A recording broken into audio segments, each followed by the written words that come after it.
right, so this is 9.1 day 3 check-in. This is problems 2 through 5, and they all kind of build to problem 5, which is finding the sum of the infinite series. We're going to start by doing some partial sums, though. So the second partial sum really just means go from n equals 1 to n equals 2 using that series generator. So if you plug in n equals 1, we're going to get 6 over 10 to the first, which is 6 over 10. Now I'm going to write that as a decimal, and you'll see why as we continue to move through this. And then we go for n equals 2. So 6 over 10 squared, which is 6 over 100, which is 0.06. Now the second partial sum just means now take these two things and add them together. So we take the 0.6 and we add that to 0.06, and we're going to get 0.66. So this second partial sum is just 0.66. Now let's do the same thing, but using the third partial sum. I think actually, no, the next one's the fourth partial sum. So because we're going to do the fourth partial sum, we're going to start at 1 and build up to 4 and then add all those terms together. Well, we've already figured out what 1 and 2 are for n. So let's use the work we've already done and now plug in 3 and 4.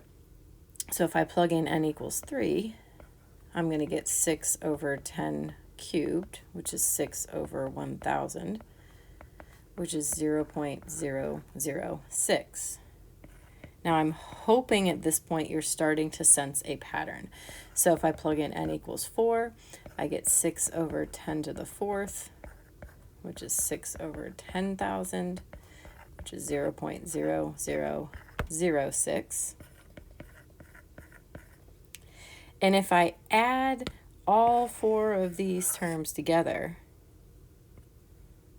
so add those all together, you're going to get 6.6666. All right, we're going to do the same thing for the seventh partial sum, and then hopefully you're going to start to be able to see what this is going to end up being for the infinite series. All right, just as in the previous example, we've already done some work, so I'm just going to reuse that work, same series. Now we're going to find the fifth, sixth, and seventh term. I hope that you can start to find those without having to actually generate each of those terms, but just in case you're not there quite yet, for n equals 5, we would have 6 over 10 to the fifth, so that's 6 over 100,000. which is now going to be 0.00006. Can you predict what n equals 6 is? I hope so.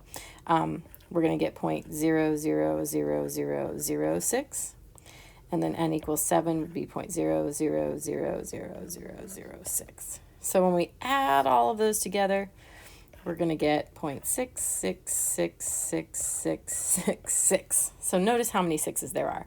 Okay, we have 1, 2, 3, 4, 5, 6, 7 sixes when we find the seventh partial sum. So think about the reasoning there. If we're doing the infinite series here, so from n equals 1 to infinity of this, that means that there's going to be an infinite number of sixes. So we're going to have something that looks like this, and that 6 is going to continue on for infinity. So our sum, we can actually write, that's a recognizable ratio, recognizable fraction. I hope that you all can recognize that as being 2/3. Okay, so I hope that helped with that problem. Good luck.